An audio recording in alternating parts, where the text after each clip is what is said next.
المنظر اللي قدامي ده غريب جدا ومتخلف جدا. يعني ده قط صغير اتفطم من شهر ولسه رايح يرضع، وبيرضع من مين؟ من قط دكر. ومعرفش ليه الدكر مستسلم، ومعرفش التاني بيدور على ايه. انتوا الاتنين دكرة، وانت كبير المفروض تعقله، وانت اهطل اللي اتفطمت من شهر، شهر ونص بتدور. لقيته يالا اللي بتدور عليه، هتدور عليه في كرشه؟ بصلي انت كمان بتحوشني عنه. طب عيب عليك انت على المنظر اللي انت فيه، انا عايز مصلحتك. طيب يلا خلاص ماشي. انت نفسك تحس الابوه ما نفعتش، قلت احس الامومه. وانت بتدور على ايه؟ لقيت حاجه؟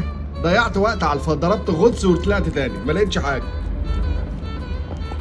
خش يلا سخن لك لقمه. طيب يا اشوح لك حته كده يلا. الله، طب انت حاسس بايه؟ انا ابتديت اقلق منك. انت ما بتخلفش بقالك فتره، انا كنت فاكر ان انت محرج، طلعت موكوس.